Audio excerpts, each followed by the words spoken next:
Well, good morning, everyone. Wakey, wakey, wakey. It's the start of the weekend, and your girl is getting started on this big dessert order that I have. The order is for a good friend of mine that I've been knowing for years, who has been using my services for years, as a friend should. Hint, hint. No shade, no tea. I'm just playing. But anyway, right now I'm starting to work on some cupcakes. They want cupcakes. They want strawberry cupcakes. They want yellow cupcakes. They want chocolate covered strawberries. I have a ton of strawberries, y'all. That ain't even all of them. I have like 5 cases of strawberries because one thing about strawberries, I like to overbuy for strawberries because sometimes they're not all that pretty, okay? And you definitely have to have pretty strawberries to make chocolate covered strawberries. But not only that, I'm making also, I think I said chocolate covered Rice Krispie bars. So I'm doing that as well. So sheet cake, cupcakes, strawberries, and crispy bars. So that's what I'll be doing. I'm starting this morning. The party is tomorrow. So I'm getting a jump start. So hopefully I'll be done with everything at least by tomorrow morning, if not by late tonight. So I hope you guys enjoy the video footage. And make sure you please like and share and subscribe. Please and thank you very much.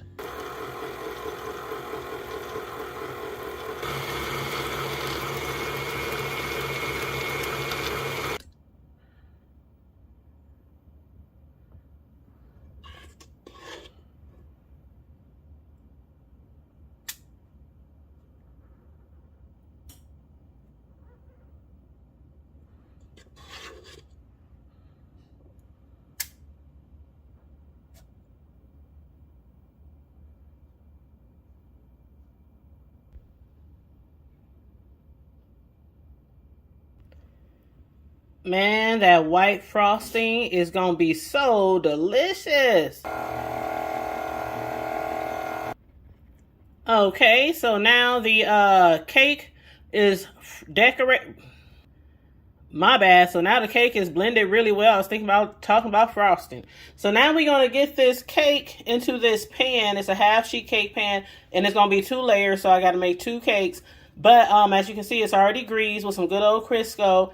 Anytime you make sheet cakes, it's best to use Crisco or, your oil, margarine, and then put flour on it. Just sprinkle some flour, not heavily, but lightly, and I'll show you that. But when it comes to like round cake pans, I usually use my baker spray just to spray that because it already has flour in it. But for the big cake pans that are really heavy, I really prefer to put some, the Crisco down lightly, cover it corner to corner, and then put some flour on there. So yeah, you just sprinkle it, just lightly. Then you're going to shake the pan to make sure it gets corner to corner. Don't do too much because then you're going to have to dump it out. So I always start with what I think is enough, and then I shake the pan up. And just tap it, side to side.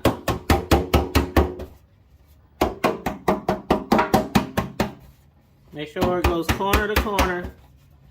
And then if you realize you got some spots that are empty, then you just, apply some more vegetable oil. Like you see, I got a spot right here. Can you see my finger? Right here. And then a spot over here. So I want to put some more shortening. Again, I use Crisco. And then just apply a little more flour into the pan, not too much. And shake it back up.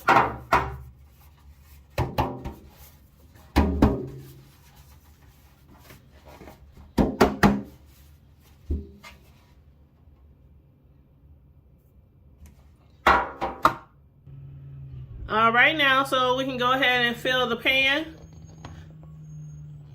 with the cake batter. Be careful how you fill it because you don't want to fill it too high.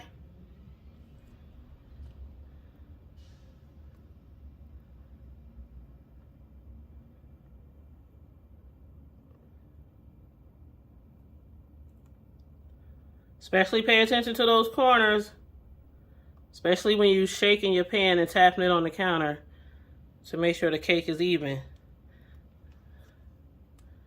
Them corners matter. Them edges matters, girls. Y'all know them edges matter. Just kind of tap your pan on the countertop, to try to get most of the bubbles out. Now, I'm not going to lie to you. By hitting the cake pan on the counter, you can get some bubbles out, but you is not going to get all the bubbles out, okay? If somebody ever told you that, that's a lie. That's a lie, and I've been doing this for over 10 years. Also, I didn't do a lot of the pounding on the countertop on the video because it's loud, okay? But basically, we're about to put this in the oven. And since it's a sheet cake, they have to cook a lot longer than regular round 9-inch cakes or cakes like about that size. So this will bake for about 40 to 50 minutes. I usually start testing around 40 minutes, and then I go from there. So let me throw this in the oven. All right, you guys. So anybody who knows anything about cake decorating, not just frosting a cake, like some of y'all mamas just used to do when y'all was growing up, just layering some frosting on them. Most of the time they got the frosting from the stove in the little jar. That shit is horrible. But anyway, if you really truly make your own frosting, this is your friend, a sifter. You have to sift your powdered sugar when making your own frosting. You have to. It's a must, an absolute necessary. And why do I know? Because I learned this the hard way starting out years ago and was wondering why I had all these big old clumps in my frosting that would not go away no matter how much I stirred it with my mixer. So just get you a really nice sifter, some good powdered sugar. I like to use the C&H brand. I know there's a cheaper brand. I never tried it, so I don't know how well it works. I don't use the cheap brand, never have. C&H is more expensive, but oh well. And it really got expensive over the years. When I first started out cake decorating, which tells you how long I've been doing this, and all you gotta do, by the way, is just hit the side of the sifter with your hand. But when I started out doing cake decorating years ago, this C&H, it was about $175, $160. I mean, expensive back then was like it reaching $2.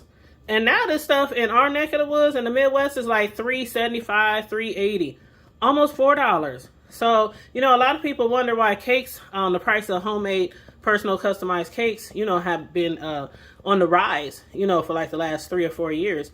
It's because, after the Rona, everything just got much, much, much, much, much higher. It is what it is, yo.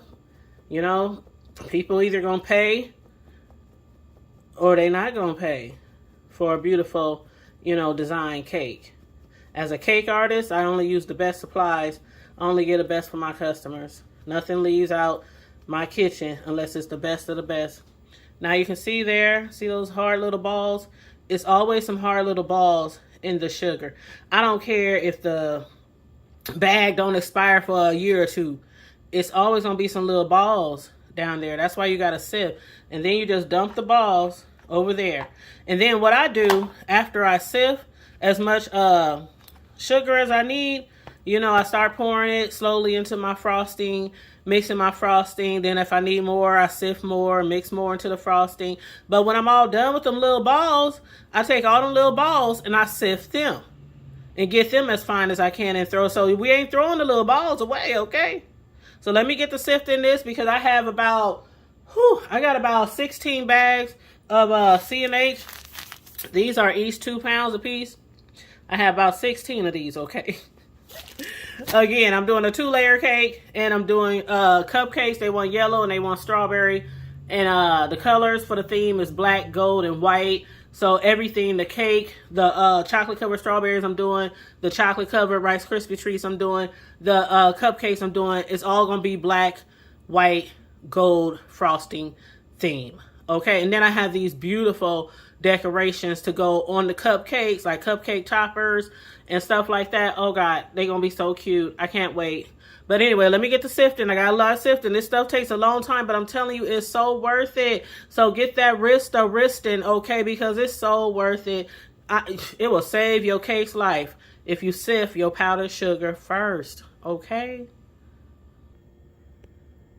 When I tell y'all, it takes a lot of time to sift powdered sugar, but it's so worth it. Here is 3 containers of powdered sugar that I sifted. And this isn't all that I need. I need a lot more than this, but this is the first batch to get us started. Oh, and before I forget, here are the strawberries cupcakes and also the yellow cupcakes. And there is the white cake, one of the white sheet cakes. Again, I'm making 2 because I'm going to have it double layered, 2 layers. And don't mind the shadow on the cake, that's my phone, obviously. Alright, you guys, so the butter is mixed for this batch. I have a lot of sticks of butters, but for this batch, the butter is all mixed up. I let it mix for about 5 minutes to try to get it as white as possible so that I can ensure that my buttercream frosting will start off as white as I can get it, because the base of your frosting is always white. And then once we add the powdered sugars to it, and then if we're going to color it, then we add the color to it. But again, our colors is going to be gold, black, and white. So the first batches I'm going to make is a ton of white. Then I'll take from those batches, separate some for the black frosting, and separate some to make the gold frosting. And then put away some just for the white frosting. So let's go ahead and get our powdered sugar in here.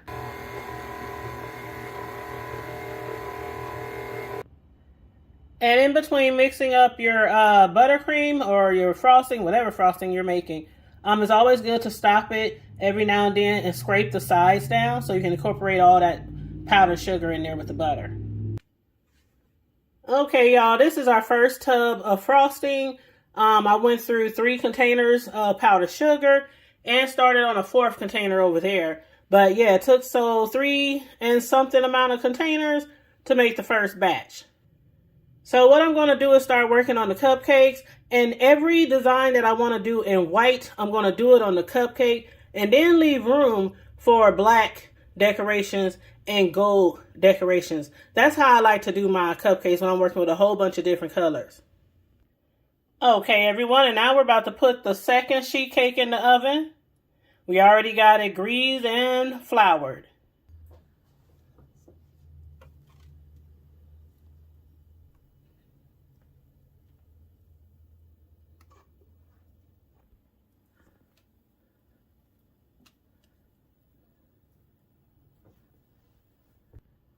All right, time to put the second sheet cake in the oven. And while that is in the oven doing its thing, I'm going to start working on some cupcakes, y'all. And now we still have the first sheet cake over here cooling off. As you see, it's cooling off on a cooling rack upside down, which is how you should always cool off a cake. And for my sheet cakes, I usually allow them to cool off for maybe an hour and a half. And then I put it in the fridge to cool it off for about another hour and a half before I get to frosting it.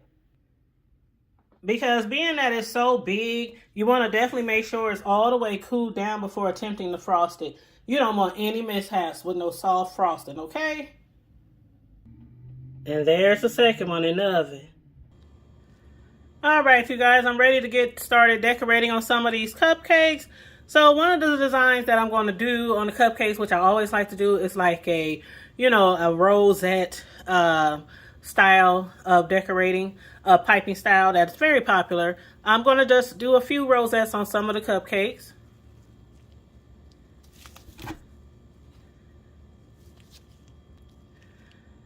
And I thought I had my camera on. I don't know where I turned the camera off, but anyway, I'm doing some rosettes on some of these cupcakes. And I'm doing it in white. Again, the colors is going to be white, gold, and black. So, with that being said, I'm doing the white portion. This is easier for me. Everybody decorate their cakes differently, the way that works out best for them. But when I have several different colors and I want to incorporate all with a different design, like with each color, then I usually will do whatever design I want to start off with whatever color. And then I just put the cupcake to the side. And then I come with my separate color and I do the other designs that I want to do.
So as you can see, y'all, each one of these cupcakes got a little bit of love, okay? I don't think I missed any. And then what I'm going to do is come with my second color, which is going to be either black or gold. I don't know, whichever one I mix first. Then I'll put my gold decorations on there. And then I'll start with my black.